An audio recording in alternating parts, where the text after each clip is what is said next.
So it has been. Thank you.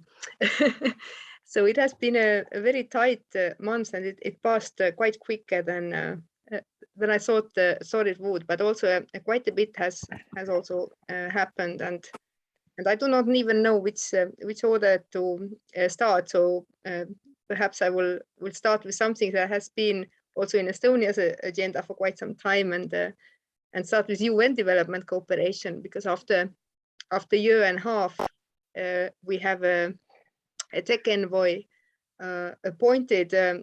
Unfortunately, Estonia's candidate Marina Kaljurand landed on the good but still second place. But Amandeep Jill will serve us, I am sure, also a great tech envoy for the coming years, and I am sure that we will also hear more about digital cooperation plans a bit today, but also in the future.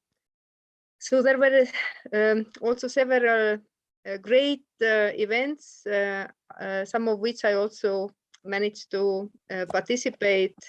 The Digital Public Goods Alliance had its annual meeting, and we will have also an update on their progress. Of course, ITU pulled together two great events. VC's Forum happened in Geneva, and we also announced the award for the best GovStack implementer for 2023, and we will also probably talk about a bit of that. And then there was a telecommunication development cooperation in Kigali, and I know that a lot of pledges were made there to make this virtual space better, more inclusive, accessible, and so forth. And we will know more about what was done exactly, and what will be done also to today.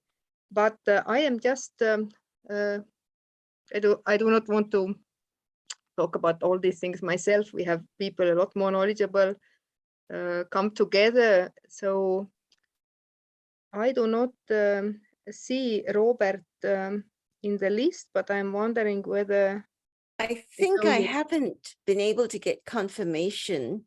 What I suggest is that I share screen with the Digital Public Goods Charter, and I'll say a few words, then turn it back to you, Nelly. So we'll take over Robert's okay, great base. So the Digital Public Goods Alliance was formed out of the Digital Cooperation Roadmap, and it really has taken on a life of its own, because one of the most important things going forward is in fact to define what digital public goods are, so that we can start to deploy them. So here is the charter. It's linked in the agenda so that you can see it. And this sort of restates a little bit about what I just said. This is the most foundational layer of digital public infrastructure. And I'm reminded of Carl Bildt, the Swedish Prime Minister. He said that the internet is the infrastructure that underlies all infrastructure. And if that is the case, which I think most of the people on this call would agree, in that case, what we need to do is define how the digital public goods can be properly foundational, so that they could be trustworthy and could really reflect our aspirations for sustainability and inclusion and diversity. So for those reasons, we need a charter for digital public goods. Now, Nelly has been recently, last week, I think, in Oslo for for events related to this, so perhaps she could give us an update on that. Thank you. Thank you. Yes, there was the Digital Public Goods Alliance annual meeting now already 2 weeks ago in Oslo, where we came together with the people that have been contributing to the Digital Public Goods Alliance and will also do that in the future. And we were tackling quite, I would say, quite practical issues around digital public goods.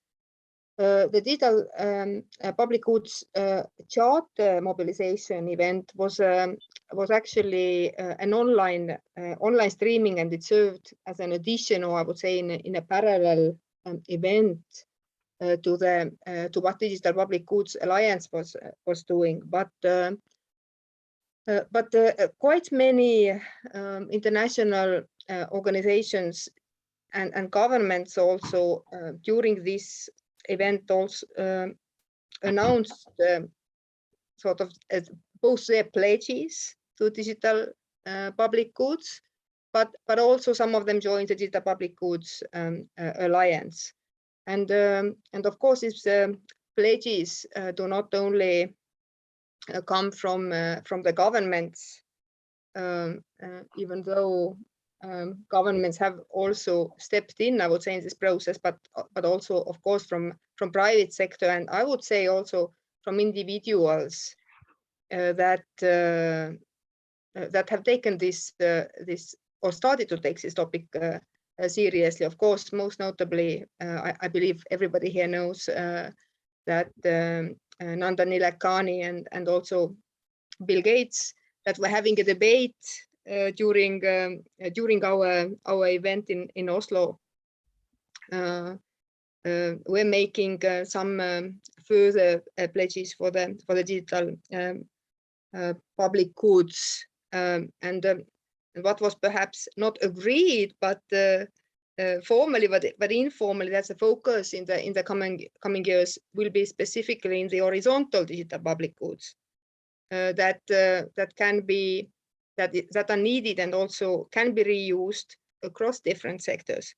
Of course, digital identity, data sharing, but also but quite a bit around financial services.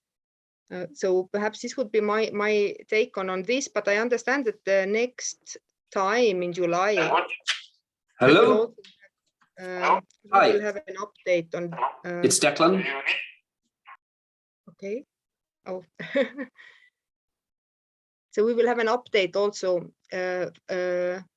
on the charter mobilization, but also on the Digital Public Goods Alliance in our July meeting.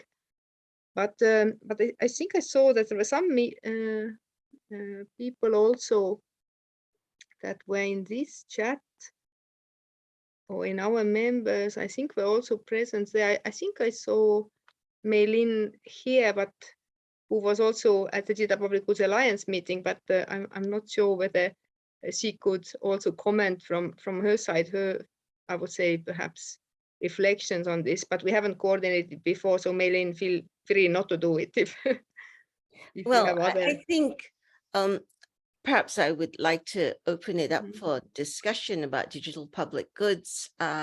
People aware about this alliance? We've mentioned it several times within DCD, but I want to reiterate the importance of this for our digital cooperation and diplomacy.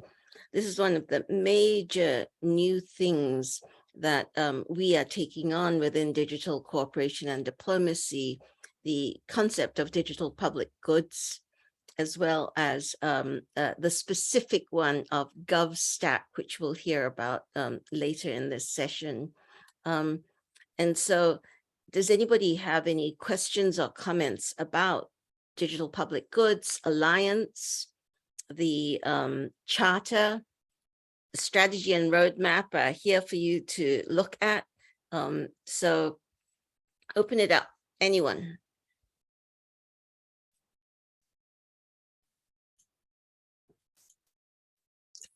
For me, maybe next time, not today. Thank you. Sure. Thank you for the work, but I'm not into details for now. I've been traveling for a while, so but I will go through it. Thank you. Yeah. Nele, do you know anything about the communities of practice and how people can participate in them? Yes, I am quite aware with the communities of practice, but I see that we have also actually more, because I haven't been really involved, but there are communities of practice around, I would say, different areas and different, I would say, different stacks around digital public goods. For example, we have a GovStack community of practice, and I think David and Yolanda are both also here. I think the GovStack community of practice, for example, is also co-led by GIZ. So maybe David, if you are here and if you don't mind, you could also. I'm happy to jump in. Hello all. Yes, I think so, and you can also extend it to the GovStack. Yeah, you can move straight into GovStack after this. Great. I hope I can manage to turn on my camera. Let's see. Now it's working. Good morning and good afternoon, ladies and gentlemen, and thanks for having us again. Yes, it's again, as Nele mentioned, quite an agile approach. It's very decentralized, very distributed, and basically we align the DPGA's secretariat tries to align and coordinate DPG related activities in the global ecosystem within their roadmap and through the communities of practice. So if there's a need for a new sectoral community of practice on data, for instance, or health, or in our case, as part of the GovStack community of practice, we try to shape out the most critical definitions that are driving our cooperations. For instance, what is a digital public infrastructure? What are reusable building blocks, and how can DPG contribute as building blocks to a digital public infrastructure? You can pretty much get in touch with the secretariat and the alliance's members, and we're happy to facilitate. And I will share here in the chat the results of our community of practice around the most critical and important groundwork definitions in order to assist partner countries building their digital public infrastructure and adopt DPG. And therefore, if we may take the floor to present GovStack and provide a quick update, I hand over to my colleague, Yolanda, please. The floor is yours. Thank you. Good morning, good afternoon, everyone. Let me share my screen very quickly and allow me. And please confirm if you can see the presentation. Yes, perfect. Okay. Well, as David was sharing with all of you, and just as a quick recap, GovStack is a multi-stakeholder initiative. It was founded in 2020 by the government of Estonia, the government of Germany, to VNC and GIZ, ITU and DIAL, part of the UN Foundation affiliated organization. And the objective is to collaborate with governments to accelerate the digitization of government services. We do that through the co-design of technical specifications of the most common reusable software components, also called building blocks, that are present in most government services available online, meaning identity and authentication, payment, registries, information consent, messaging. A previous exercise, which was the SDG Digital Investment Framework, make a very in-depth analysis of what were the most common reusable building blocks in major government sector domains, and they came up with a list of 23. From that list, 12 were prioritized, and please tell me if the slide changed. 3 of them were prioritized. I will go back to the other slides to structure the work of the technical specifications co-design in 3 waves. So the first wave focused on preparing technical specifications along the side of the most common foundational building blocks. Those technical specifications are ready and at disposal for all the community to consult, to comment, and especially to use and to enhance in incoming versions. Wave 2 is going to be launched in the month of July. We are currently in the TAC review process. The focus area within Wave 2 is consent management, which is extremely important in the era of data protection, messaging, scheduling, and workflow. And Wave 3 technical working groups are going to be set up in September 2022, and the focus areas are geographic information systems, e-marketplace, hosting and best practices in cloud, UX, UI, extremely relevant for designing for all, and especially with inclusion standards, and e-signature. So with that, let me go back to the initial presentation. We have a very strong presence during WSIS 2022. For those of you familiar with the WSIS community, the final week of WSIS is a high-level opportunity where ministers from around the world come together, ITU member and representatives from academia, civil society, join in a series of high-level conversations. There we have the opportunity to present a special category within the WSIS Prize 2023 edition.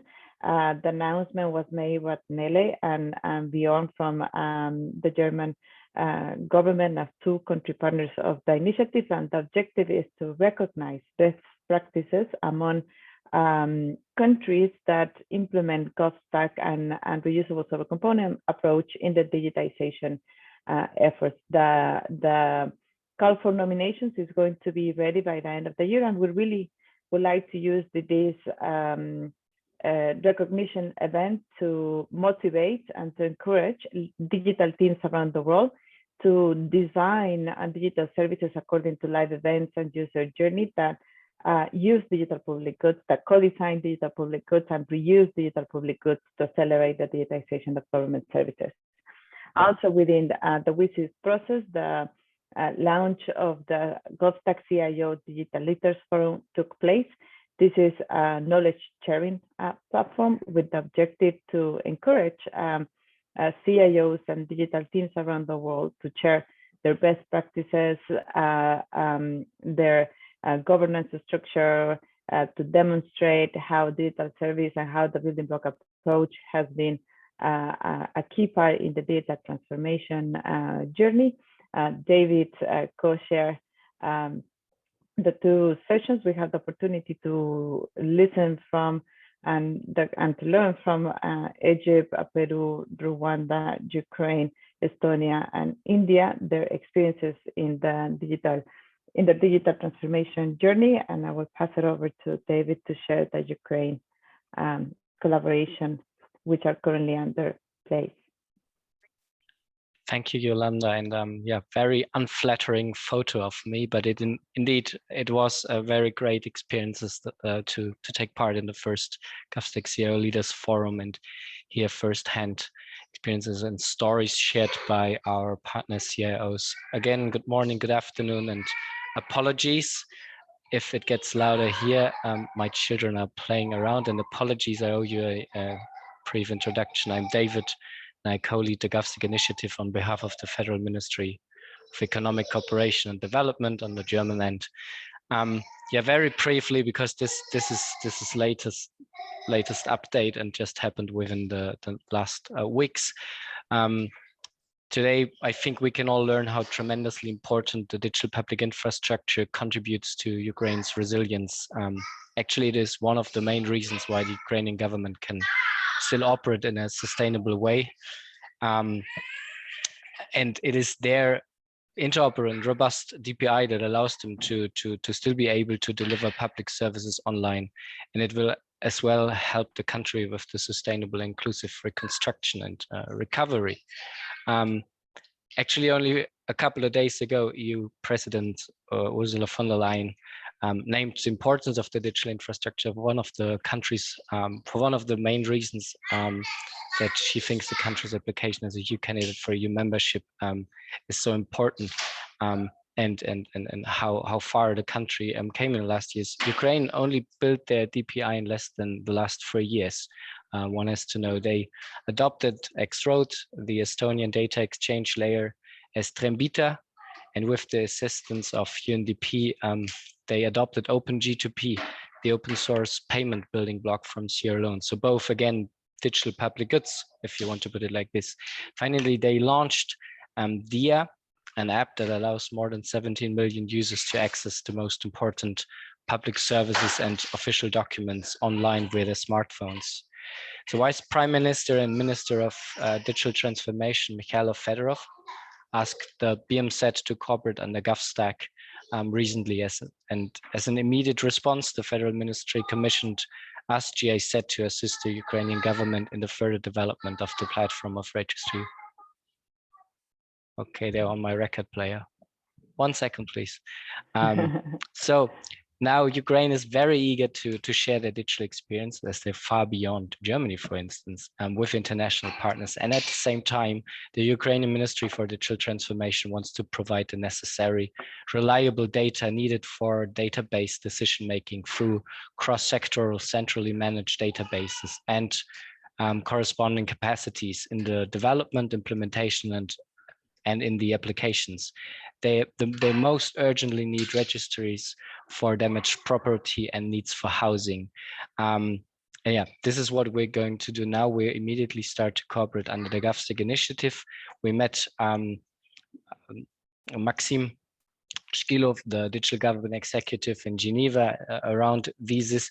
And we're also, last note, very, very keen to and open to cooperate with partners in the country and region. So we're already in talks with BMZ and UNDP, for instance, and I would be happy if you contact me if you are interested to further find out cooperation potentials. And by this, thank you, and back to Yolanda.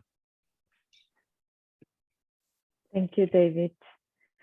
We already went into how is progress in the technical specifications, and with that, please join. We currently have an open contribution call for CVs in the GovStack website. We are looking forward for a diverse community of technical practitioners to collaborate actively in co-designing the technical specifications. We have a lot of conversations going on with different countries around the world to start implementing technical specifications and priority use cases according to their country needs and context. And this is a community-driven effort. So in that sense, we welcome all your insights and contribution into the GovStack initiative. Back to you, Maylene and Nele. Thank you. I see that Yousef has made a really good comment in our chat. So how to get Europe to do something that Ukraine has done, and I think part of the answer could also be GovStack, because digital public goods is even though David represents GIZ and Yolanda ITU, this is much needed also in more advanced governments like Estonia, for example. Estonia is not only the provider of digital public goods, but actually also wants to be on the receiving side, because several developments we cannot simply undergo alone in this world where we are constantly lacking people and we are constantly lacking skills. So I think that the strengths and the beauty of GovStack is that it brings together experts from all over the world, and in this common pooled effort something great comes out that can be used also in development countries. But I see that both Yolanda and Meilin also want to step in, and please, of course, Yousef, if you have good ideas. So I would jump in. The thing that I'm really intrigued by is that Yolanda herself was the national CIO for Mexico. And I think this is very, very important that GovStack is being led on the ITU side by somebody who's a rail practitioner who has been on the line for delivering digital government services. And I was extremely impressed by the the forum for the digital CIOs. Yolanda, could you actually say why it's important for countries, CIOs to be part of this forum for GovStack? I think that whatever you say, we want to spread loud and clear very widely. Yolanda? Yes, thank you, Meilin. And just because we started right away, let me introduce myself. I'm the overall lead for GovStack initiative under ITU. Within ITU, GovStack is under the leadership of the Senior Coordinator for Digital Services. His name is Hanna. I'm sure all of you know him. And we are within the Digital Development Bureau led by Doreen Dogan. So just for us to know where in the structure of ITU GovStack is hosted. And also answering Meilin questions of what is the relevance of the GovStack CIO Digital Leaders Forum is also related to the Digital Public Goods Charter. And the main objective is that we don't need to reinvent the wheel. Technology changes so fast that the more we share best practices, barriers, or challenges, the shorten is the learning curve for digital country teams when defining priorities, when implementing digital service strategy that is aligned to user needs, to user journeys. And most of the countries share the same challenges in the sense of having to identify the people that they are serving, in the sense of being of having the need to deliver quick payments, especially in emergency response support. So the more we set up a knowledge sharing platform using a very innovative ways to share. We launch in a panel setting, but we're also working in a CIO Digital Leaders Forum podcast on having more coaching and peer-to-peer collaboration while we start country implementation. And this is key because the more we share and the more that we co-design, and I think X-Road Northern Institute is a very good example on how co-designing and co-investing really allows for a reusable component, in this case, an interoperability platform to really help countries leverage the benefits of interoperability. X-Road is being implemented in more than 20 countries. 4 are currently within the consortium that shares the cost of updates. But that doesn't mean that the rest of the countries cannot benefit for the up-to-date latest version available in GitHub. So I think this is we have very good global examples on how knowledge sharing and strengthening a community of practice among global CIOs is extremely relevant. First of all, for global capacity to respond in emergency times where we need global interoperability standards to really allow us to respond to user needs, to really be there when they need government services. And this is something that can be done because we have that technology to do so.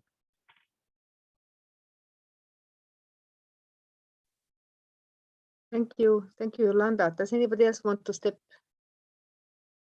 in? Perhaps just as a warming up for for the next topics that is actually on microservices in education. Also, both Digital Public Goods Alliance, but also GovStack initiative. They have also specialized, I would say, lines of work around a twin transition of green and digital and also education. So maybe you can just as we have a few minutes before Mart will start on microservices in education, maybe you can very briefly just tell about these different lines of work that that GovStack has, or the plans at least, because it's also an initiative that is still on the making. Yeah, it's not something that is ready or perhaps will be even ever ready. So I don't know, David or Yolanda.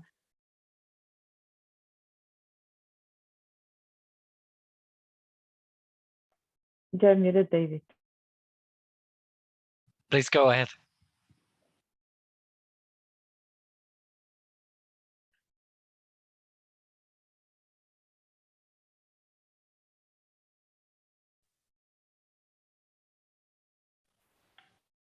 Yolanda, you still there?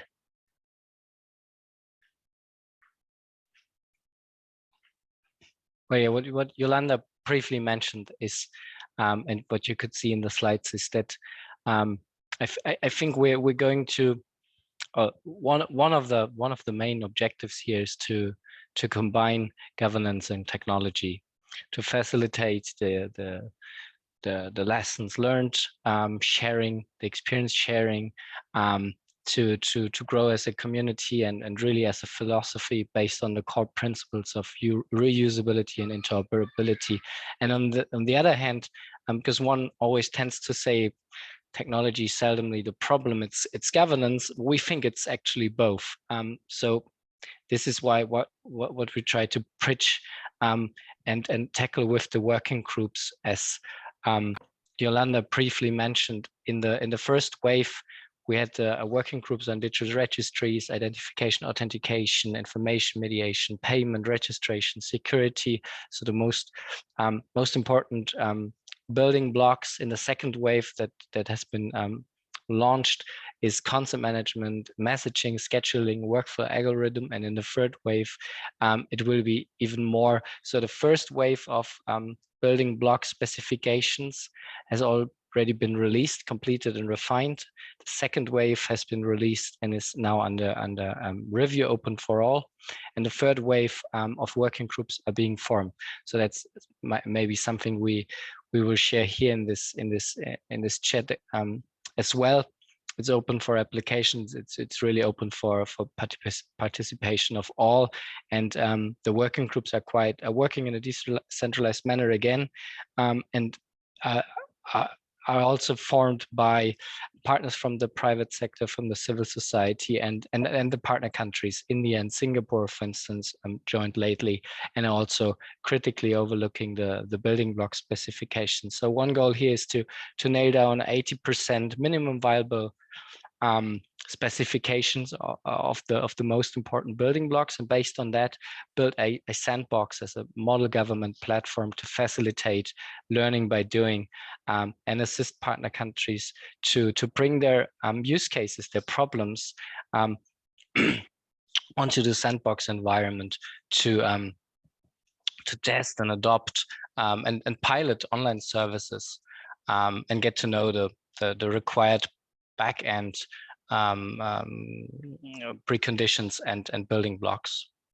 But Yolanda, maybe you can echo the call for action and where we are looking for experts in the working groups at the moment.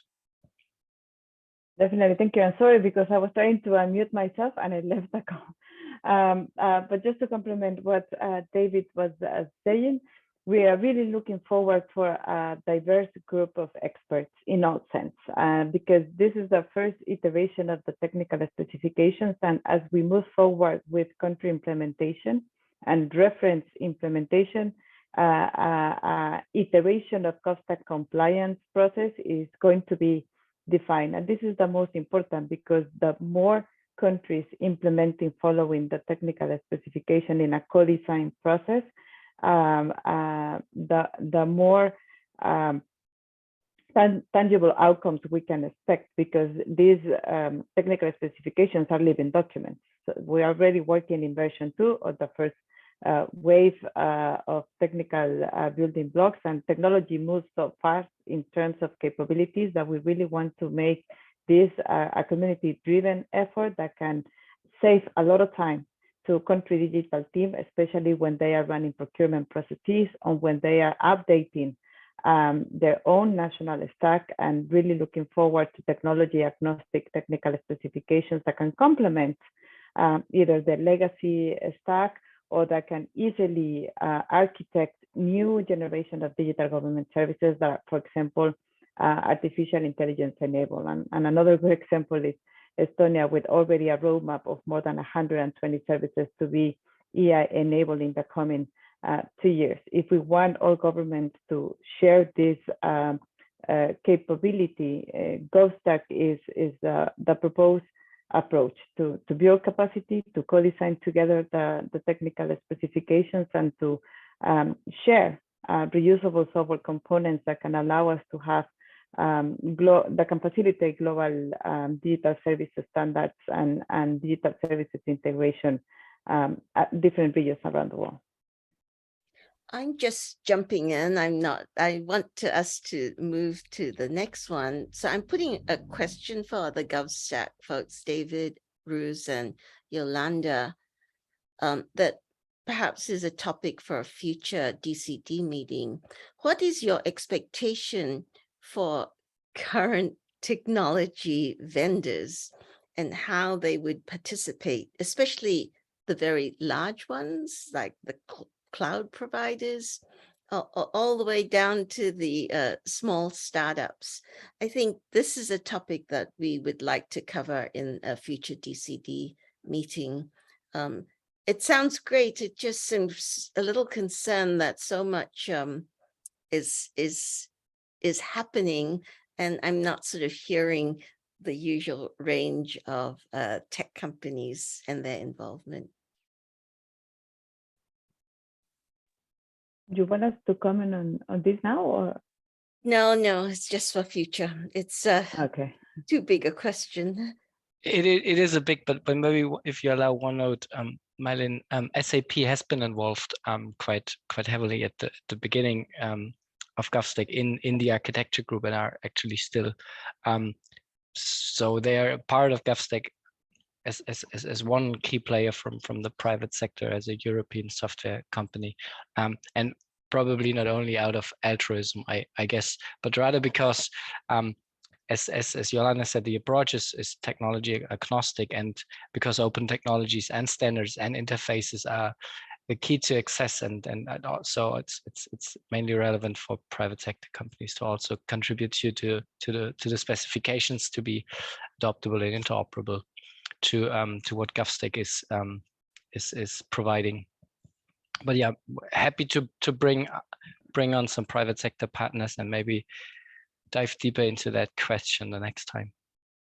And just to complement very quickly, working with technology agnostic technical specifications also allows for a stronger GovTech ecosystem, meaning the attention should be on the technical specification and how startups can leverage mastering those technical specifications and implementation of DGPs that have a standard way to be documented, and with a very detailed process on how to implement. Part of the initiative is working on a GovStack country implementation playbook and a GovStack global digital services standard that can be part of the outreach activities and capacity building to really work in building capacity among local ecosystems in countries to really leverage the benefits that working in standard technical specifications can bring in terms of strengthening local capacity.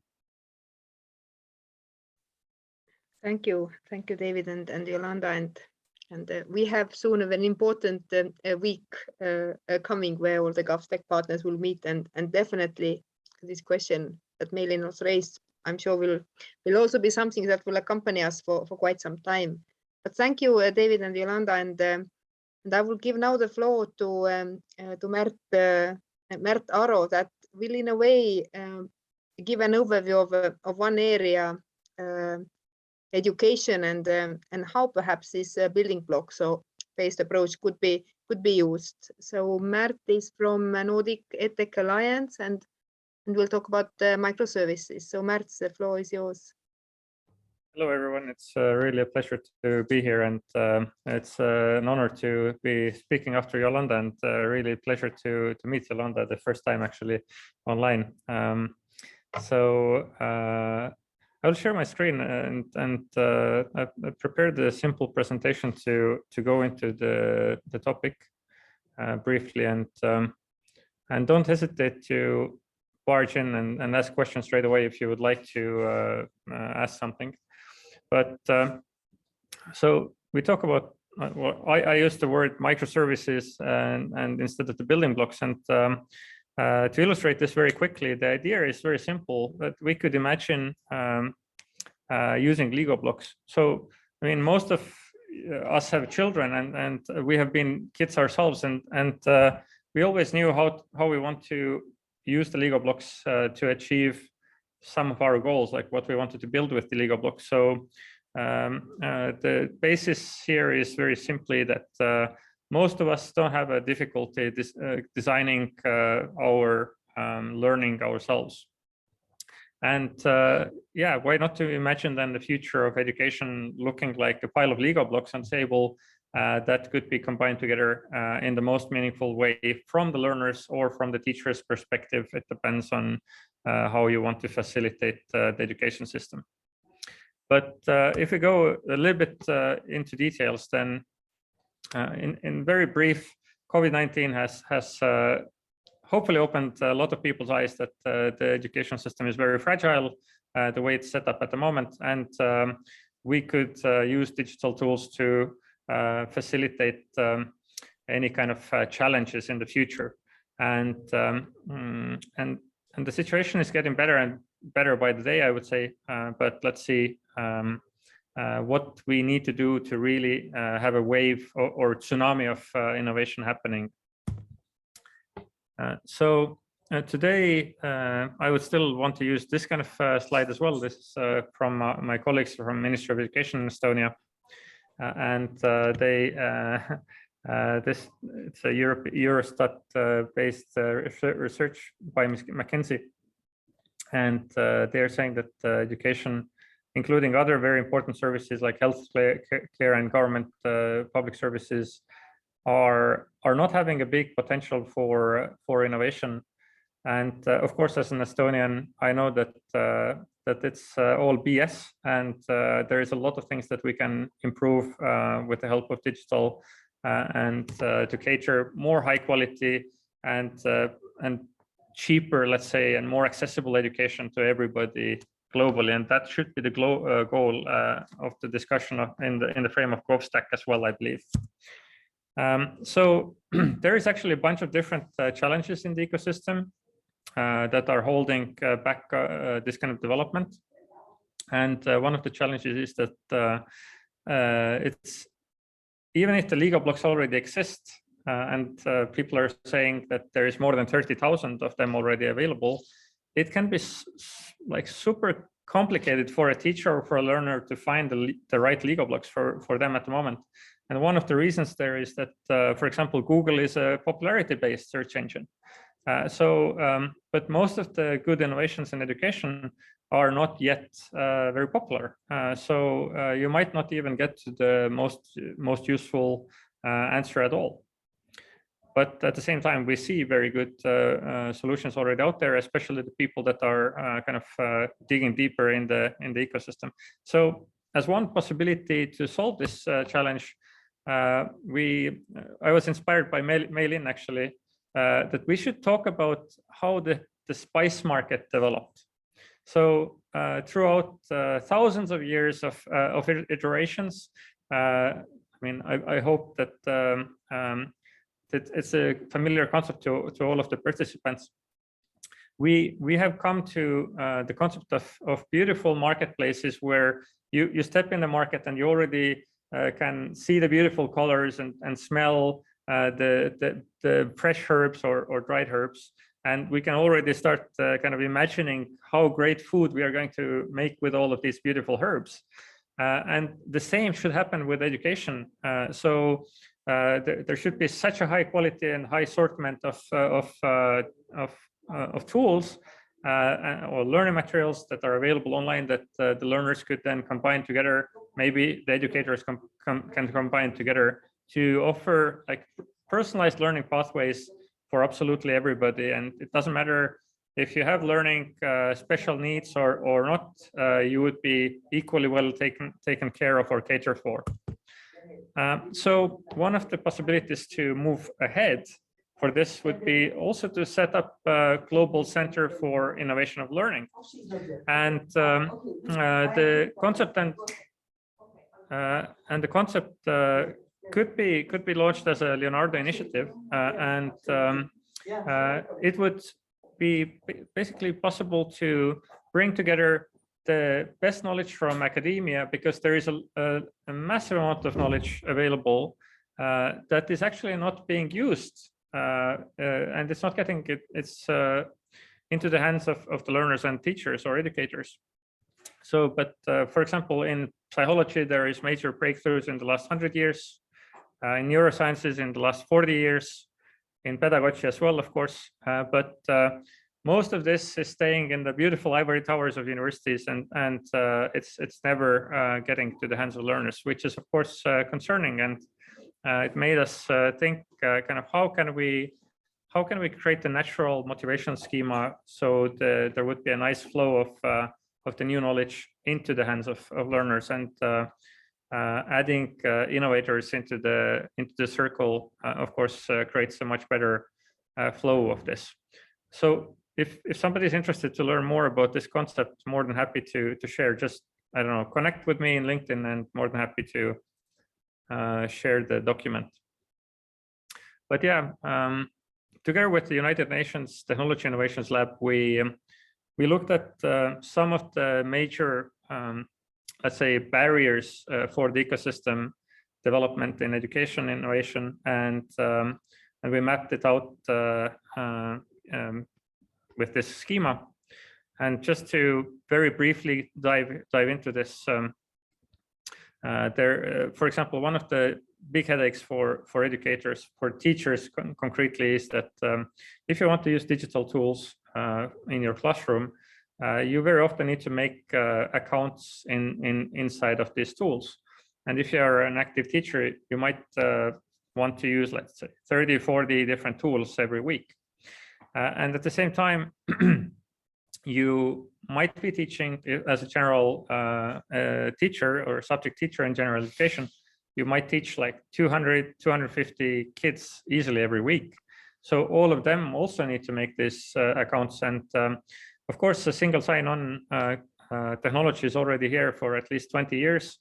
But we don't have a good system that we could conveniently recommend to be used in education. So overcoming this challenge would make the situation much more, let's say, nicer and more convenient for the teachers and for the learners equally.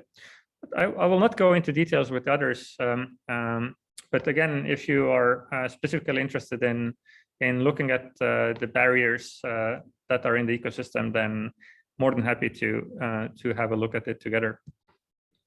And not to take more of the time, maybe there are some questions as well.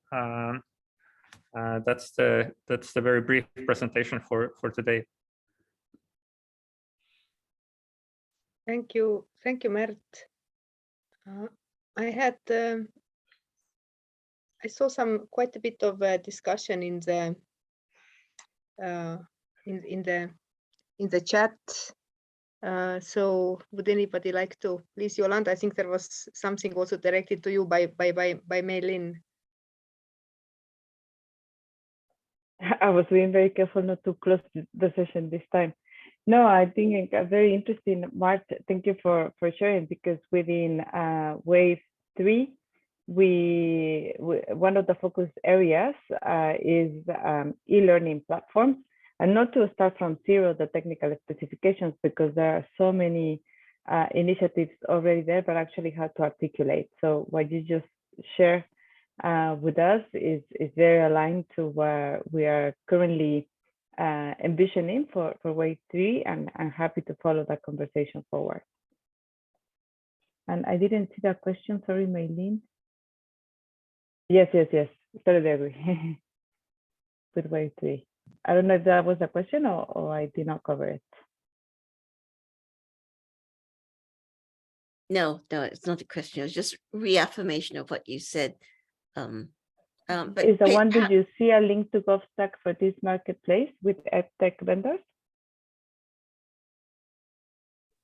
No, what I was referring was actually the Mailin's comment on how it connects to GovStack, and I think you pretty much covered it, so all good. Okay.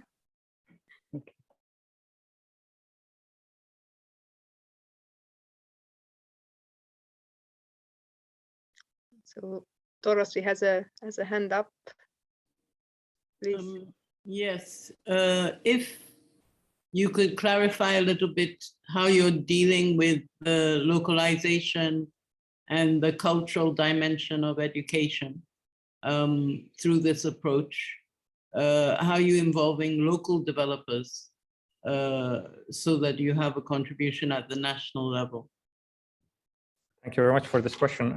Yes, I didn't go into this at the moment, but the general idea is to have like a EduStack available that would empower concretely the local innovators. Or there is a lot of people across the world that have amazing ideas of how to make something better about educational learning. And today the challenge is that most of these people are not involved in the dialogue, and the decision makers are kind of living in their own bubble, and the innovators are living somewhere in their own bubble.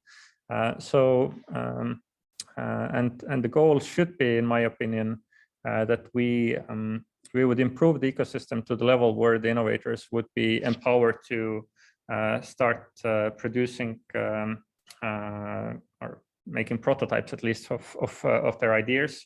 And if they are good, then they would be supported in making them into real products or services that can be then easily acquired by the learners or teachers. And I see that there is two principles that need to be taught to the innovators. Firstly, the principle of scalability, which means that you can be a teacher and you can have a very good idea, but today most of the teachers are thinking how they can help their learners in their classroom. But in the future, that they would have the idea in the back of their neck that if they come up with a very good solution to some learning challenge with their learners, the teacher in the next school could also use this new innovation or new solution or new methodology, and maybe also a teacher on the other side of the planet. And if we use this kind of approach, then I'm pretty confident that all countries, innovators across the world can make their solutions available, or like make their ideas into solutions in the first place. So it should be kind of culture agnostic approach in this sense as well. But I already see it happening anyways, even without an EduStack supporting it. It's just not empowering the connection between the ones in need and the ones that have the ideas of how we can solve some challenges in education. So it's today it's happening in a suboptimal way, let's say. I hope I was able to answer your question. Not really, but this is a big discussion. And I've called people's attention to the meeting. The EdTech for me, and this is an area that I work in a lot, it's a very crowded space, actually. I'm just dropping the link now to everyone for that EdTech meeting with the Digital Futures Commission. That's going to specifically be looking at data, but a lot of people are very worried about a homogenization of educational content and what that would mean for humanity. There are a lot of social implications there. But don't worry, it's a big topic. We don't have to get into it today. Thank you, Mart. Well, I think homogenization is already happening. I mean, most of the kids across the globe are learning more or less the same mathematics and same physics and same chemistry. So the question is, does it make sense? And even this, I fully agree with you that it doesn't make sense. So there are kids that have a dream of building rockets, and there are kids that are having a dream of building rally cars, and so on and so forth. So and today we are just ignoring these little dreams, and I don't believe that it's a reasonable thing to do anyways. But I agree with you that it's a very big topic, and I mean, if somebody's interested in taking it into more details, more than happy to geek out. Thank you. Thank you, Mart, and thank you, Dorothy, for bringing out this this rather complex issue. But we are a bit delayed, so there is quite a bit going on also in the chat that will be also later sent to you. But I would like to give a floor now to, and here I am very much challenged by by the name Nagy Hanna, who will shed light about the World Bank development strategy and has some observations to make from there. So please, if you're here. Thank you very much. I would like to, I don't know if I can share. Yes, absolutely. I think it works. If I can, I may not be able to. Otherwise, I think you should be able to. let me try. You know, I don't know Zoom as much. I think we all see your screen, so it's just, yes, there the presentation comes in. Just move it a bit more into the center.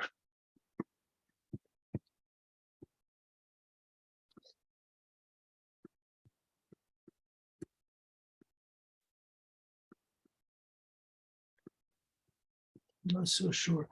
Nicky, go to the green dot at the top left. Yes. Okay, good. We see it now. Sorry about that. I start from a very macro point of view because that's what I worked on. An apology is more for the technical people because I'm going to speak more in terms of development language as much as I can.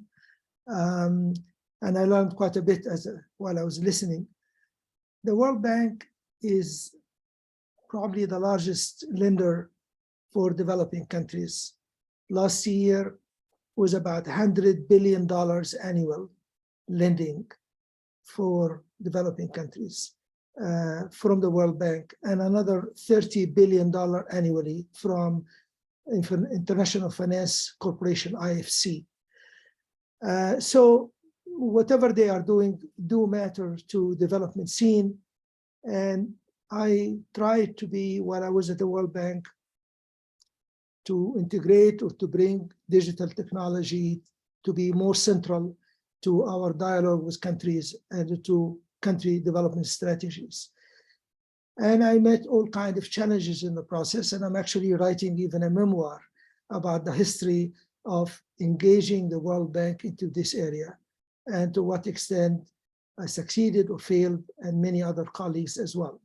So one of the main findings I did at that time was to find that the bank is lending almost out of this 100 billion, I would say as a percentage, it was about almost 10% of it goes to IT applications, to components of projects of various kinds, education, health, agriculture, and so on.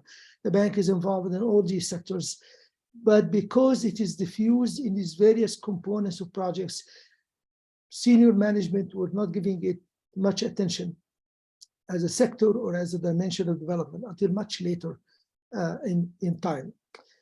And that brought a lot of challenges, how to bring a new dimension to development, to otherwise an institution that deals with many other sectors and to which typically the information technology was not seen as a major dimension, except maybe in terms of telecommunication or access to the internet, but not in terms of applications in various sectors of the economy. As a result, the strategies that were being proposed to the board and senior management in this area have tended to be more limited to those that the Department of Digital Development in the bank was focused on, which typically were the telecommunication side, telecom reforms, telecom policies, telecom regulation, internet regulation, and so on. And very little to mainstreaming the technology or IT applications into various sectors of the economy. And often these strategies that were developed, that went to the board and were approved, were more or less like a business plan for that department rather than a strategy for the whole World Bank. And so ownership of these strategies that were relatively well crafted and written and so on did not really enjoy ownership by the various departments in the institution, and did not have as much impact as a result, except in the areas that were under the control of the digital development department. So I would argue that the overall strategy of the bank is really more, we're much more limited to the telecom and ICT applications, but not integrated into what do you do then in education, as the earlier presentation is exploring, or what do you do then in agriculture, or how the digital technologies will contribute to the overall goals of the development of the World Bank is working on, which are inclusive growth and eliminating extreme poverty. These twin goals were relatively disconnected from what the technologists were measuring or writing about. And unfortunately, the result is that we had two camps, one that talks technology and the other that are macroeconomists and sector economists in various sectors of the economy. Having said that, there were attempts by some of the presidents of the bank, including Jim Wilkinson, for example, which were trying to transform the bank into a knowledge bank with a lot more emphasis on knowledge sharing and on responding to the digital revolution and so on. The vision was ambitious, but the actual practice of operationalizing it were much more disconnected and ended up being separate initiatives that were not integrated into the overall corporate strategy of the institution. Then there were other attempts by Jim Kim, who was another vice president of the bank, who was very enamored by Silicon Valley culture and by the kind of people you are from different Silicon Valley entrepreneurs and so on, and was much more concerned about disruptive technology and to what extent this can be managed by the countries, and then what can digital technology do to, and what countries can do to master these disruptive technologies for development. I'm so sorry, but I have to put the my computer because the meeting is until 6:30. Sorry, I don't know why I didn't hear. Anyway, the upshot is that the corporate strategy of the institution gradually became diffused into regional strategies for digital technology, or country by country approach at the most. And some people would argue that that created a lot of waste, a lot of innovations, but also a lot of waste because there was no synergy between these various initiatives and more or less chaos. Having said all of that, I think I still believe that corporate strategy do matter if they are done well, if they engage the clients in a meaningful way, if they engage the various parts of the institution that deal with various sectors. And because of that, I try to focus here on one aspect which is very important for corporate strategy, how to make it more learning oriented, how to make it more adaptive, and so on. And these are a possible list of the kind of barriers to organizational learning, and hence of a more strategic response by the World Bank that matches the fast pace of the technological revolution that's going on. One of it is the temptation to deal with countries more as a one-size-fits-all. In a sense, if country Estonia is doing well or Singapore is going well, you can learn from it, but you still need to adapt it to the country context. However, in the case of the World Bank, often the temptation is to standardize technologies or to leave that to the consultants hired by the countries, and then the bank come for funding that. Maybe I'm caricaturing this, but in general, this is typically there is impatience with trying to deal with the specificity of each country and where their initial conditions are and where are their capabilities, and hence what can be done to make the strategy more as effective or as relevant to the country. The other area where barriers happen is in the culture of the institution, where incentives are a lot more driven by lending or financing in a big way, much less in terms of dealing with new sectors where there is higher risks, there is temptation for uniformity or conformity, and there is a lot of history for that. Some of it had to do with the human resource function, the incentives, and large organizations typically can fall into this barrier or to learning. Another area where barrier to learning happens is because we are not strategically, the World Bank is not strategically deploying resources from all the traditional sectors to more new and innovative sectors. In a very large organizations, consider them like a big tanker, trying to turn a maneuver around. It's not that easy. Even if the president of the institution would will to do that, it takes time to operationalize these things and to bring buy-in and to be able to redeploy resources from the more traditional sectors into the more innovative aspects, or even in these sectors where information technology can be integrated.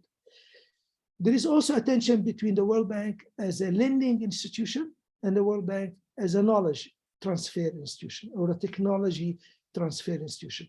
The World Bank, when it was established, it was not conceived to be as much of a technical assistance institution. That was supposed to be done by UNDP, by UN organizations, by specialized agencies, and by consulting firms and so on.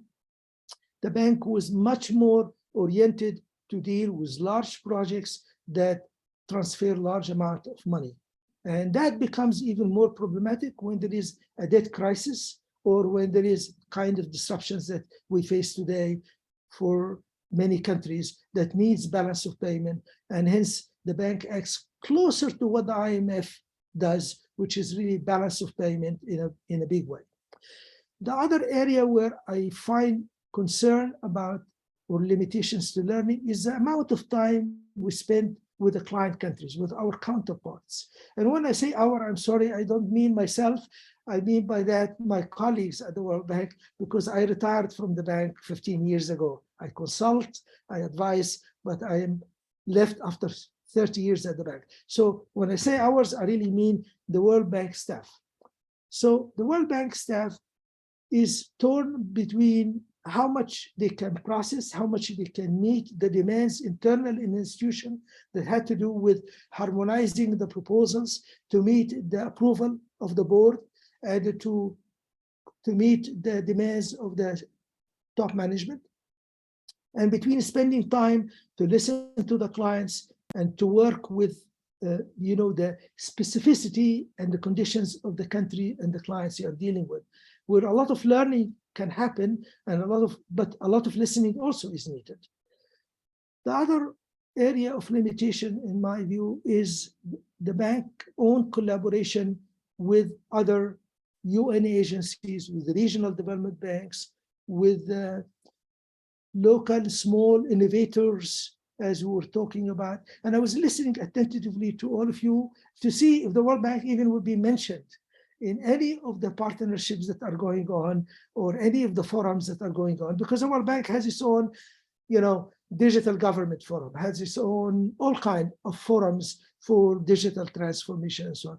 But it amazes me how some of these things work in parallel and to what extent really we could be able to leverage these major resources available with the World Bank, with the major resources, some of it perhaps more micro, but they are much more important in terms of informing and working with the client. And how to bring this bridge is certainly a major challenge in my view. And the same thing is happening with regional development banks, the Asian Development Bank, the African Development Bank, the Inter-American Development Bank, which also are concerned about the same agenda, but perhaps have their own platform as their own ecosystem. Who owns the overall ecosystem for digital transformation? It's a big question for us. ITU is moving beyond telecom and moving into some areas like this with the World Summit on Information Society and so on. But in my view, still a lot of the parts of the UN self is perhaps not as interacting and communicating across the organizations, let alone within the World Bank, interacting among the global practices so that the governance group is dealing with ICT, but ICT development department works in its own e-government side, while the governance people work on some aspects of e-government as well as overall governance, which is really very important for enabling digital government to work effectively. One or two last points is that the learning model being adopted by the bank, it's implicit, it's closed in that sense. It is really where the research department does its own research. The operations of the World Bank typically do their own operations, have very little time really to read even the products that comes out from the research department. And so there is a gap within the same institution between the research and between the practice. The same thing is happening in the open learn that's leading to a closed learning model is sometimes we get captured by ideologies, like ideology that the governments have no role to play in this area, that is purely leave it to the private sector, everything would be fine. Or that once you liberalize and you privatize, everything can fall in place and leave it then after that to the ICT industry to do almost all the work. The role of the government is not well defined and tend to be hostage to this kind of ideologies.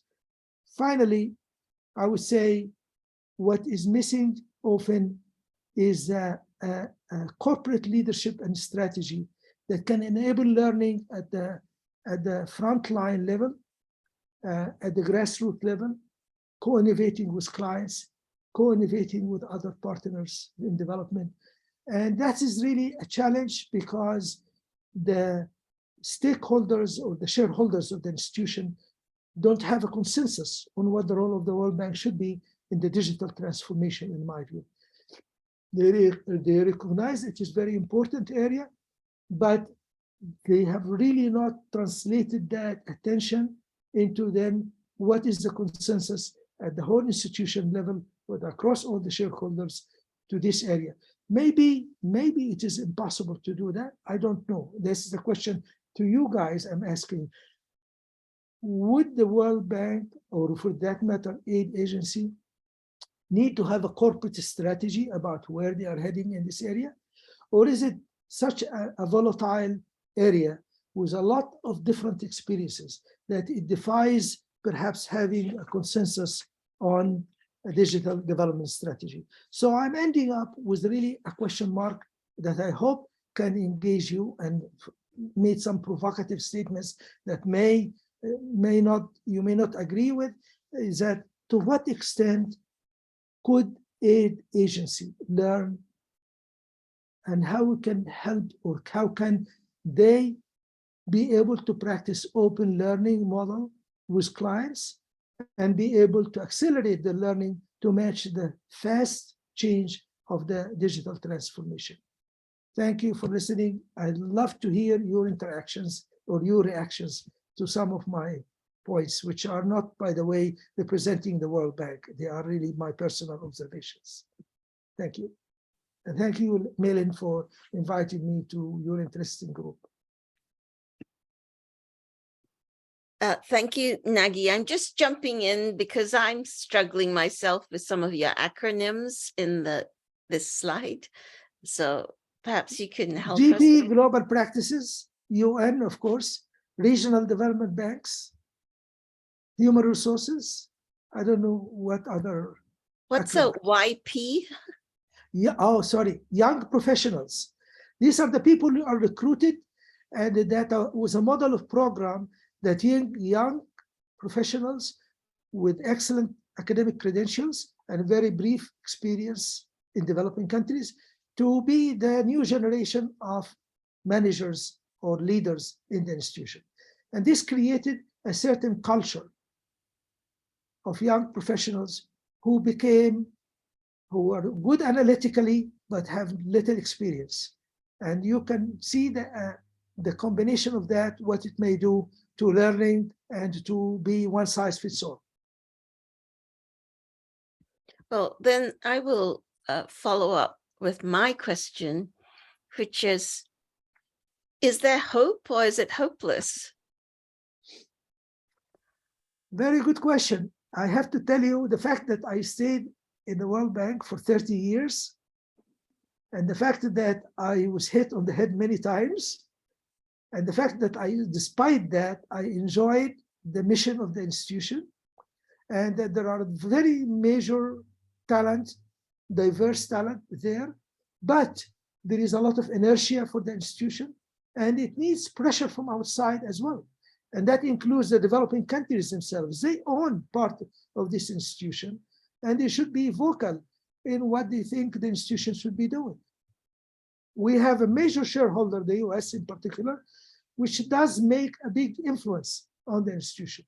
But the developing countries or the beneficiaries who should be putting more emphasis there, frankly, they don't have as much consensus on it as well. So I would say it is a difficult task, but it is a major player that needs to be influenced by many other institutions, including by the UN, including by the industry itself. I worked with or interacted with many, when I was at the bank, with many of the industries and trying to get them to speak to their executive directors at the board of the World Bank to influence the World Bank. There has to be ways of getting the World Bank to be more responsive. They are maybe well informed, but the incentives themselves require that the shareholders, the stakeholders put more emphasis, more pressure on that. I hope I didn't give up on, you didn't give up on. Change is always hard. That's why we're here. When the going gets tough, the tough get going. Dorothy. Dorothy, is she around? Yeah, Nagy, great to see you. And Nice to thank see you you, for a wonderful presentation. Nagy and I go way back, so it's kind of cheating to comment on this presentation.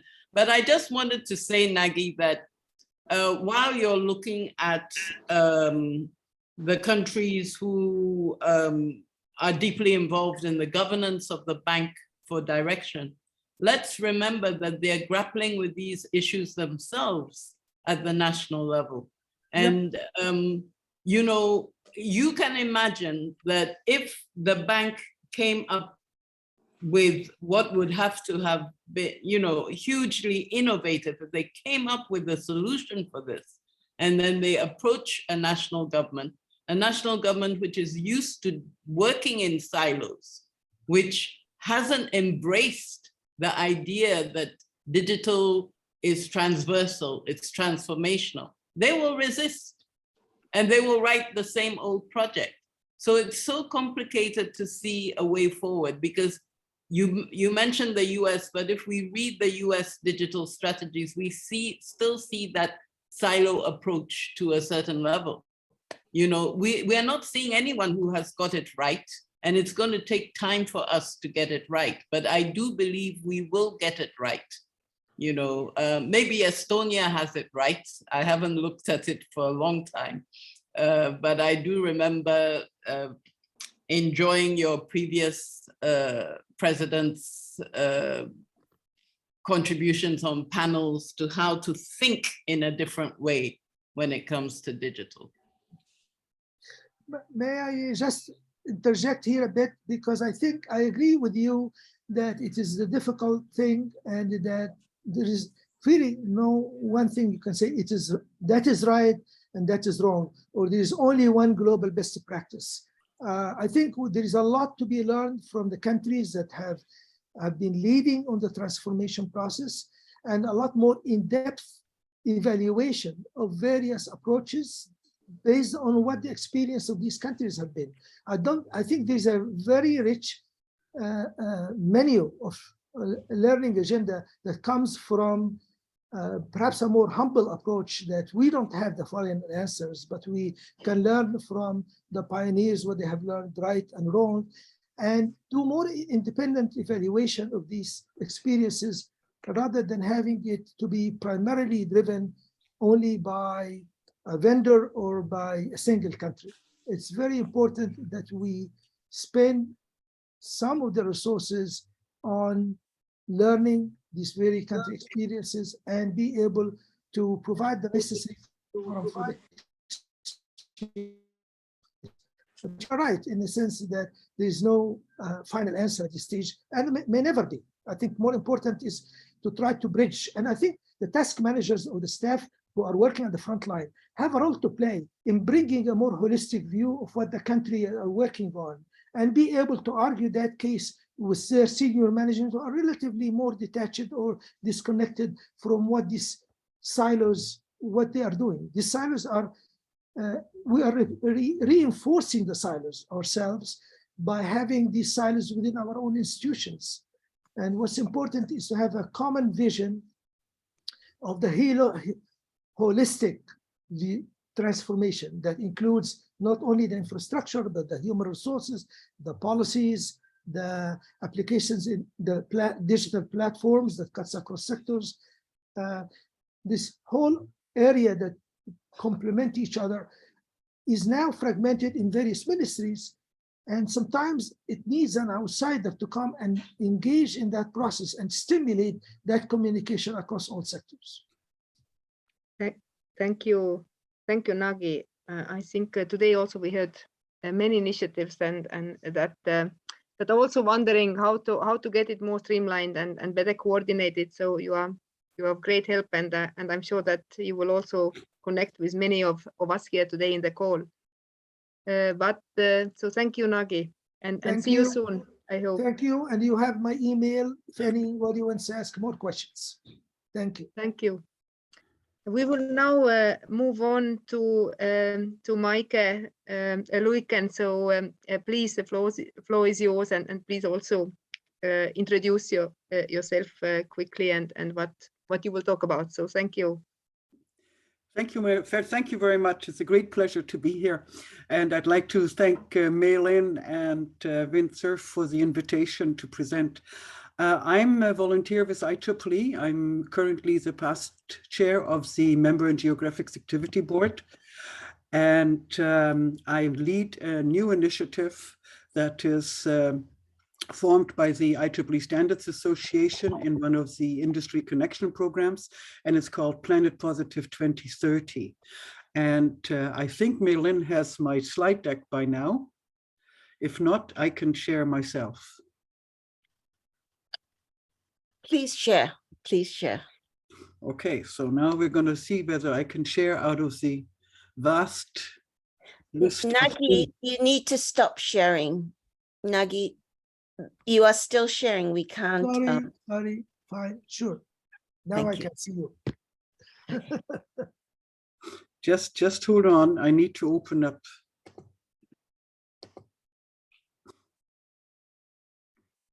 Deck.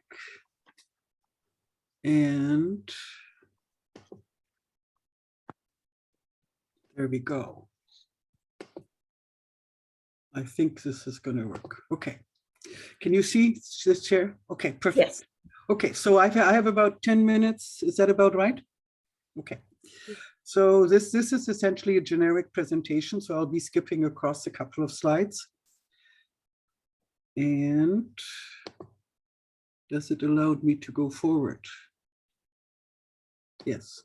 So as I already introduced the initiative, I just want to point out my staff lead. It's John C. Havens, who might be known to some of you. I don't have to really go over our global challenges. We are all aware of them. I'd just like to point out a remark that Mark Carney, he's the special envoy, one of the special envoys to the UN for COP right now, in his book on values. And he says, what we really need are 3 types of innovations or technologies, and that's engineering, technical, political, and financial. And coming from the IEEE side, of course, our focus is on the technical side. But I like the way this was stated very clearly in terms of financial innovation, political innovation, and the technical engineering side. So the challenge, of course, is also well known for all of us. We need to bring climate change under control. And that means essentially bringing GHG emissions under control. And the plan that we have laid out across the globe, essentially, and many countries are buying into right now, is trying to bring the GHG emissions down to below 50, like to about 50% of the 2005 emissions, and then try to get to net zero by 2030 to net zero by 2050, and go negative beyond that. So in IEEE, we started this actually initiative as opposed to challenge, and I think I've got an older version here, Maylin, so I will update this one afterwards for you and send you the newest version. So the goal are, and we put it down as impossible goals, to transform society and infrastructure to achieve essentially planet positivity, meaning that we give more back to the planet than we essentially take out in terms of resources or capacity to handle GHGs. And as a second piece, to really look at technical solutions that we need in order to reach this goal. So I already mentioned what we mean essentially by planet positivity, essentially giving back more to the planet, making the heal the planet, making it more healthy, encourage flourishing, and that means regenerative initiatives. The deliverables out of the project will be 2 documents. One will be a Planet Positive 2030 compendium, and we call it Strong Sustainability by Design. You know, over the last 100 years, we have come to design plants that were very unsafe, and we have developed a safety culture. Now, what we need to do is all around us, from technical design to the way we run our lives, we have to become a sustainability culture. That's the best word I can come up with. And having this culture and having this design and implementation of projects and so on with a sustainability focus also means we have to be accountable. And for that, we essentially need assessment tools, accountability tools, and that is the second output, essentially have such a tool, design such a tool that we want to call accountable sustainability by design. And it will largely be driven by the ESG indicators, UN SDG indicators, and so on, trying to follow a project, implementation from design through its life cycle after deployment. So I already mentioned the initiative itself and why IEEE. Well, IEEE has about 400,000 members around the globe. It runs close to 2,000 conferences, 200 publications, has about 5 million papers, or more than 5 million papers and articles that are peer-reviewed in its library, and it has a globally, across 160 countries, distributed local organization. in chapters, in sections, etc., and so on. In other words, there are volunteers and members on the ground who can essentially engage. With this Planet Positive 2030 initiative, we are focusing on bringing together people from all around the globe that are not necessarily IEEE. Actually, at this point, most of the people engaged, and there are over 200 at this stage, are outside IEEE. So they're joining together from different professions, accountants, specialists in all kinds of areas with IEEE to come together to write this compendium and develop this toolkit. And this deck still says 170 committee members, but there are actually over 200 by now. There's a link here to see people, to see the bios, and also to join. This initiative is based on a previous one that IEEE is quite known for, and that was the development of essentially looking at ethically aligned design, in particular with respect to AI. And so this initiative is patterned after the very successful EAD initiative. I mentioned already the outcomes, the deliverables. After that, of course, there's follow-through required. Like one of the follow-throughs that we're looking at provide ready access to knowledge and best practices so that people who are in the decision-making process have access to sufficient background to be able to carry out their decision-making, essentially. So we get evidence-based and knowledge-based decision-making rather than emotional-based. Even though, of course, if we want to be successful in battling climate change and dealing with adaptation and mitigation, we really do need the emotions as well, because they are a formidable driving force. And of course, we do want to change how technology is designed and influence policy for immediate and long-term action. So the initiative is organized among a number of chapters, and I'll give you the names in a minute, and a few workshops, and we are expecting output for general community input late in the fall, and then the first drafts to be released in the first quarter next year, and final reports out in the second quarter next year. So the team is essentially organized into a number of committees who are working on the following under the following topics: guiding principles, metrics, economics, global methodologies, and then through the various ecosystems that have been identified, and potentially a sustainability commons. Let's go. And I mentioned before that the tool is based on a previous designed process, and I leave that for you to ponder. Timelines I went over, and I mentioned the outcomes, the compendium, strong sustainability by design, the tool set, accountable sustainability by design, an opportunity for all of us to contribute across the globe and across our different disciplines to pull together and coordinate our concerns, our vision, and our potential solutions to pathways to achieve this goal. So with that, I'd like to invite you to join and imagine the future that we can build together. And as I heard before from somebody else, we trust, we are optimistic that we will be able to build this future together. And really, we have to. And I know we can. Thank you. Thank you.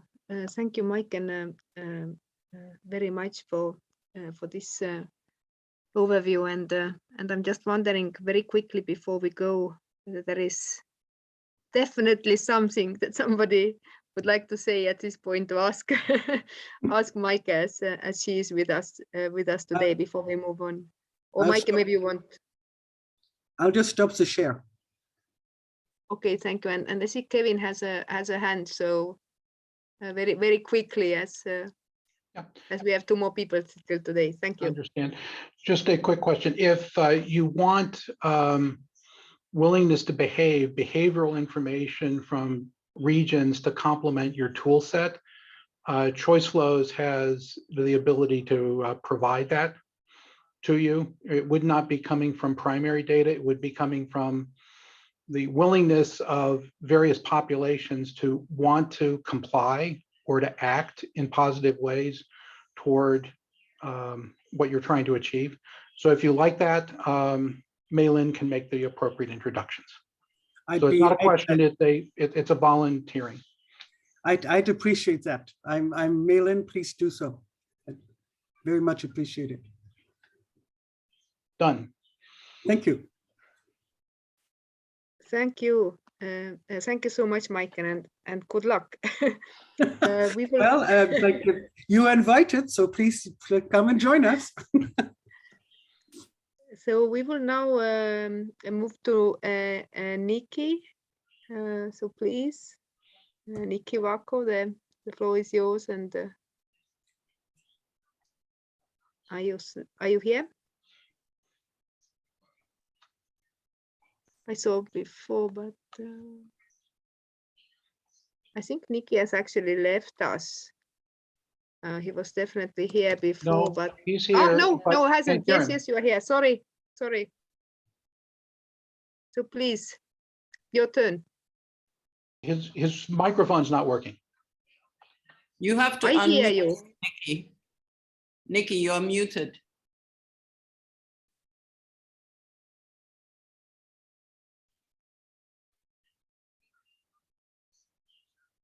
While we're waiting, I wondered if we could hear from Yolanda. I think she had a question for Maike.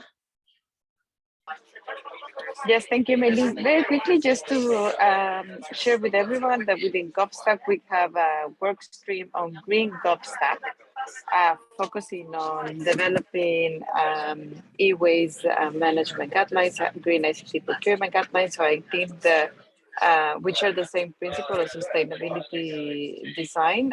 So very happy to coordinate Maike a one-to-one conversation to bring EEE work into the Green GovStack work stream. I had the opportunity also to listen to your presentation during WISI, so very happy to look for synergies and join efforts. Thank you very much, Yolanda. Much appreciated. I've been hoping to work with you. Likewise, thank you. Shall we try again? Let me know if you can hear me now. Yes. Yes, perfect. Perfect. I've been having issue. I've moved. I'm in Brussels for European Development Days, and the internet here has been really shoddy. So I hope nothing happens again. But thank you so much, all. I am Nicky Waco, Advocacy and Donor Engagement Manager at GIAN for Africa Connect 3 project. I'm going to share my screen so you can follow my thoughts.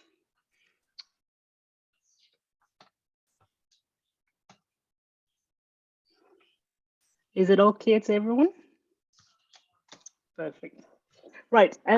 As I said, I work for Africa Connect 3 project at GIAN, working on establishing and expanding African NRENs. Just a very brief overview of what an NREN is for colleagues that are not familiar with it. And an NREN is a national research and education network that is a specialized internet for the research community, research education community. Now, the wonderful thing about it is that some countries provide connectivity purely to research institutions. Others decide to connect their governments, hospital, public libraries, whichever model they want. It's a usually non-for-profit. It's a cluster of universities together forming this so they can better negotiate with ISPs, and it's definitely not for profit. So it's purely about how do we strengthen the N1 community, how do we ensure that researchers around the world can collaborate, and how do we give them the best possible tools to find the solutions for the necessary solutions and answers we need for this for our world at the moment. I focus on Africa, and I'm glad that my colleague Yousef from ASREN is here. He will also be able to contribute and support. Please, Yousef, if you see me going somewhere, could expand, I would be grateful for your help as well. So as I mentioned, I work on Africa Connect 3 project. Africa Connect 3 project is a Pan-African project in partnership with, funded by the European Union in partnership with GIONT. We coordinate, but it's very much a local community-driven project in the sense that ASREN Northern Africa manages the connectivity in Northern Africa, Ubuntu Alliance does connectivity in the Eastern and Southern Africa, and Waco connects the Western Central Africa.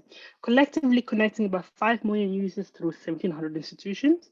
The project is in its third phase, which is a 10-year long now. This is our 10th year. I think it's a wonderful feat that with so many, we're now becoming very familiar and aware with how difficult connectivity really is, that these 3 African partners have managed to not only provide connectivity to 5 million end users, but through 1,700 institutions.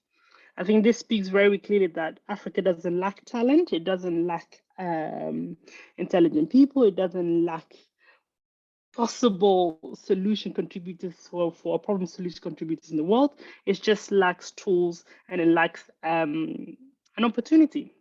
And this is what Africa Connect 3 is. So these are the 3 partners. Ubuntu Alliance is connecting so far 17 now. So I've missed, I think, a couple of them here. But this is good. So we're expanding and we're growing. We're connecting Cote d'Ivoire, Ghana, Nigeria, and Togo. I think we have 2 more countries coming in this year. And then ASREN, the 4 Northern Africa region. This is a very strong community. We are Pan-African in the truest form because this is implemented, as you can see, throughout the whole continent by African partners, with African colleagues, with architects, with African technologists, etc. As GION, we just facilitate the implementation of the project funded by the EC, though we are not the ones that are on the ground doing the actual hard work of the connectivity. That's pretty done on the continent. I think that's an absolutely wonderful thing. It must be mentioned. My colleague, who is the CEO of Ubuntu Alliance, mentioned that connectivity means being able to work with other researchers around the world and being able to co-create, co-develop, and co-author. We speak often that Africa has a brain drain issue. That's because there are not enough institutions to host the researchers. And as mentioned before, it doesn't lack talent, it lacks tools, it lacks possibility. And providing services such as Africa Connect 3, it's contributing to global warming, climate change. It's contributing to how do we write better books for within the African context? How do we identify solutions for famine? How do we ensure that Africa, who bears, I think, 15% of the global disease burden, is able to actually effectively contribute to finding solutions for that? So this is what all Africa Connect 3 is able to contribute and provide to African research community. How it benefits users? Connectivity at this stage is a lifeline. It's high-speed, reliable connectivity. It's connecting all researchers to each other. It's availing a platform. It's ensuring that people from Africa do not have to purely rely on information externally. They're able to collect their data and contribute to conversations around the world. I think going forward globally, the world's becoming small, and then it's the question of whose voices are we not including in the conversations? For a continent of 1.2 people, that's a lot of people we're leaving behind if we don't ensure that we are looking for ways to add their voice to the table. And it can't just be an accidental, or it can't be a situation of come tell us what you have to say and then leave. It's a matter of what is your input? This is the problems, provide us your solutions. And this, I think, what the benefits are provided to our users. Why it matters, as I said, greatly improves access for researchers. It adds African voices to a lot of provided solutions. It adds African perspective. It enables also better cooperations between our researchers in the West and researchers in Africa. It also strengthens our global solution seeking. If we're speaking of global warming, we know Africa is one of the hardest hit regions, but most of the solutions will not be adaptable on the continent. We've learned during our TNC last week that there's a lot of tech developed in the West that is not implementable in Africa. And people find this out when they export it to Africa and then realizing that this doesn't work. But all of this could actually be circumvented if Africans are part of the conversation from the beginning. But if we don't often stop and ask whose voices are we not including, who's been left out, we will continue to make the exact same mistakes over and over and over. And at this stage, when we're all seeking for ways to not only connect the entire world, not only provide solutions, but also find solutions for global warming, famine, health, etc., we must ensure that all of the voices are part of the conversations, are part of the problem seeking and solution seeking. Success stories, AG Rome, if anybody is in the university environment or has been around, AG Rome is a service that provides all Federated Acts provided access to students. Anybody with a login has access to wireless roaming at the partner institutions. I am now in Belgium. I can use my AG Rome access from my institution in the Netherlands. I was in Italy a couple of days ago. I'm able to use the exact same login to access the Wi-Fi there and provided by institutions. And this enables research community students to be able to be mobile and exchange. You're no longer hindered by not having access to really expensive data packages, because we also know that data is not affordable to all. Some countries are paying $15 per MB, others are paying 0.3 cent. In Netherlands, it's really cheap, but in Mozambique, it's incredibly expensive. And those prices also exclude people, they're exclusionary. So, or we are looking at connectivity and making sure that everybody has connectivity on the planet. Can everybody afford it? Is it truly accessible? Is it truly usable for everyone? On what devices are they using it? For us here, providing EduRoam means that our students are able, and researchers and faculty is able to move around the world and use the internet. That's one less concern or have to worry about. RENI is one of our partners in Uganda. RENI is able to carry out real life operations with surgeons in New York because of high quality connectivity provided by the RENI. I think that's a wonderful example of provide the tool, provide the service, and you see what happens afterwards. Lipsen's project is a project where librarians have access to collaborate and to put all of the data online and have access to federate around it like that. There's many examples of how EduRoam, EduGain, how Africa Connect 3, connectivity in itself, and the NWES providing these services are able to contribute to global conversations by collaborating better. This is the example of the RENU EduRoam connected to put forward around the country, so also Ugandan students are able to access connectivity. Supporting Africa Connect 3 partners. For me, it's more about not only looking how to strengthen their voices, but also ensuring that you're doing it with the regional context in mind. What works in East Africa might not work in West Africa. That has to be a clear thing. What works in West Africa will not work in Northern Africa. So we have to constantly think, what is it that they need? What are we not providing? Why are we not able to provide it? And why don't they have it? What are the issues that are making it difficult for them to achieve their impact, to be able to find the funding, etc. Part of the conversation is how do you position NWES as leading implementers of connectivity in digital policy and digitalization dialogues? If we're all speaking of connecting schools, NWES have been doing it in Africa for the past 10 years. Are they enough in the conversation? They have the technical know-how, they have the experience, the expertise, they have the connections. I was at ITU last week, and that was a constant question of 2 weeks ago. Where are the NWES in the conversations of connectivity in Africa? They've been at it for 10 years. This is not a new thing. European entrants are miles ahead. Giant has been doing this for close to 30 years now, but Africans have been doing it for 10 years. They do have the experience and they do have the know-how. Are they part of the policy conversation and part of the expertise? The way forward, I would like to look at how do we get more buy-ins and understanding of what an entrant is and how to support it. In Africa, we like well, I like to say that we move together because we're very much tied in what happens in one region does have a ripple effect. So how do we ensure that we are collaborating and strengthening the community into collaborations? Do we rely on each other? What do we do together within the community of entrants and the AC3 project? Establishing private-public sector engagements. Do we need to have more conversations with Google's and Microsoft, or do we stay in the bubble of our research education networks? Who are we also excluding by not reaching out? I like to say that I'm constantly preaching to the unconverted because entrants, although are not new to the world, they're very much in their own bubble. So how do we bring that out and including them with other partners and strengthening those relationships and building those bridges? Digitalization and digital conversations are not going away. COVID has taught us that if we are not better connected and if we don't make sure that everybody is online somehow, people will be excluded. But with that being said, if entrants are not also part of the conversation, this will impact them.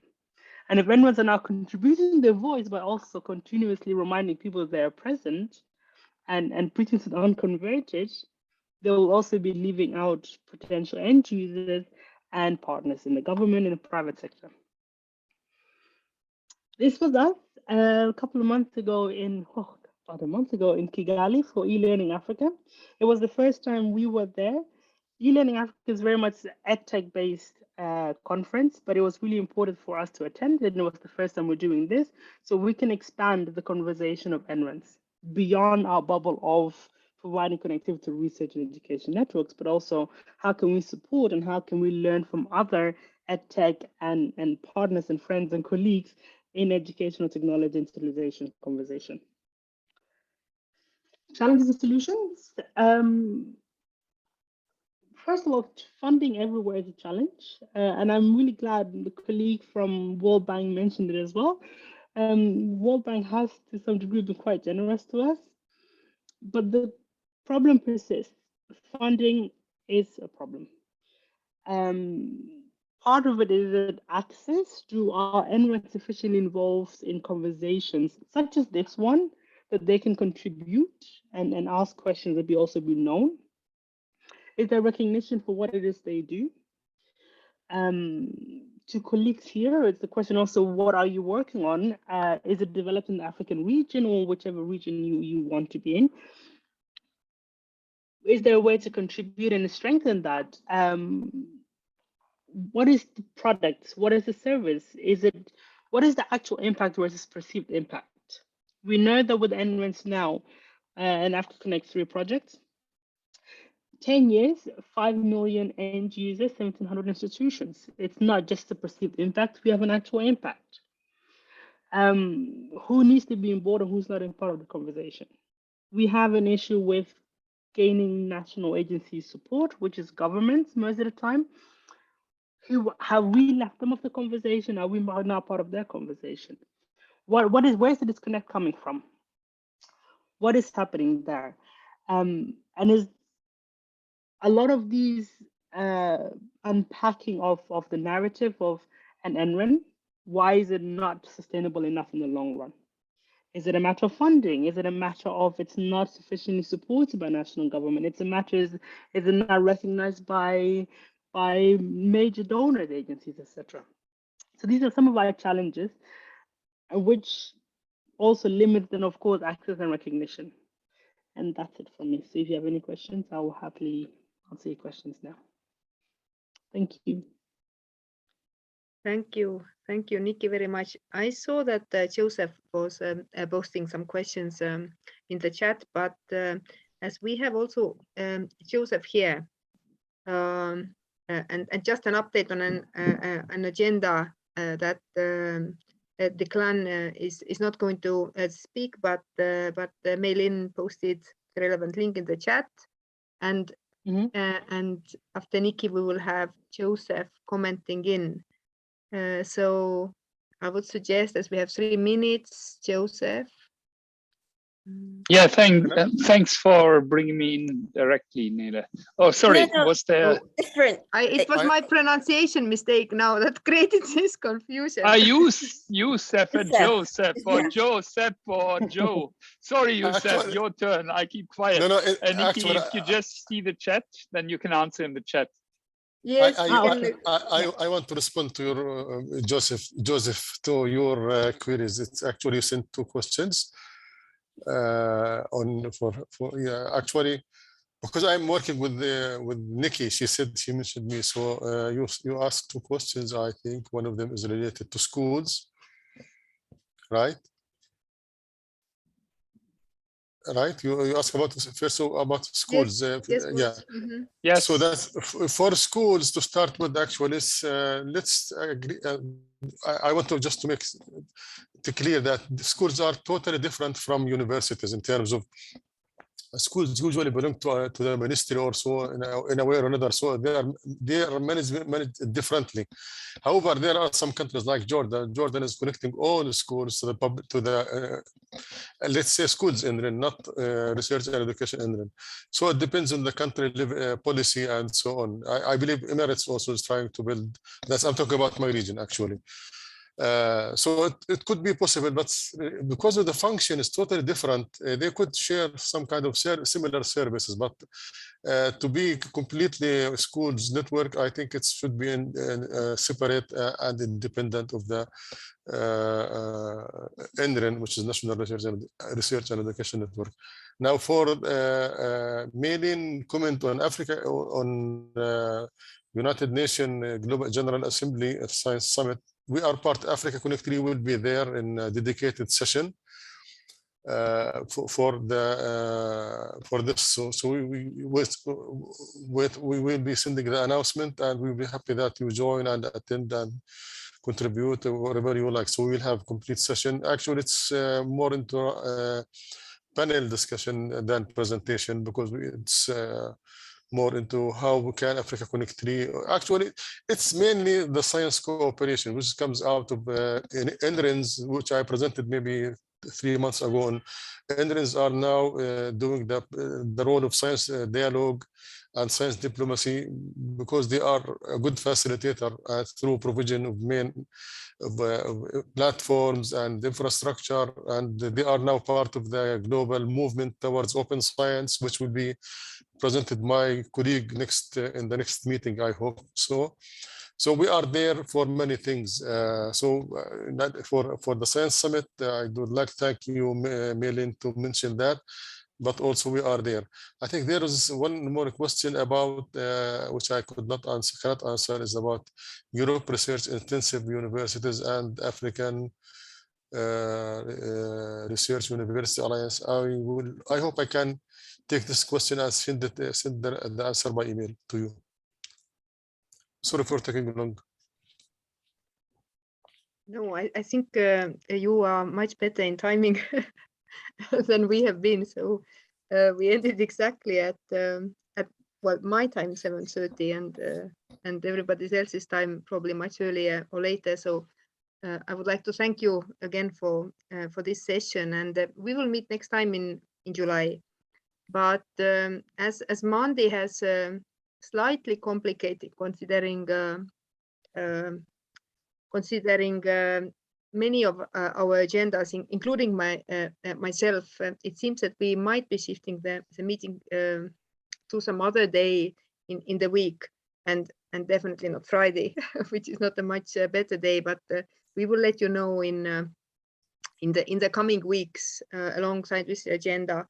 What is a day that we are thinking of choosing instead.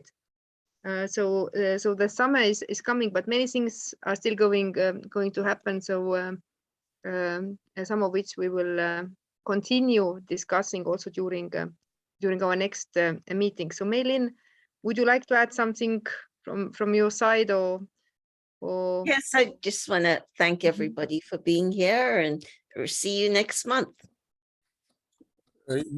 Before you leave, sorry for the Friday. Friday is a holiday in our region, so no. Friday was a sort of a joke because it would mean that every Friday evening, when we are also closing the week, we would be here. No, definitely not Monday. Probably Tuesday or Wednesday. So thank you very much. Okay. Thank you. Thank you. So see you soon. Goodbye. Goodbye. Goodbye. Thank you all. Bye-bye. Bye.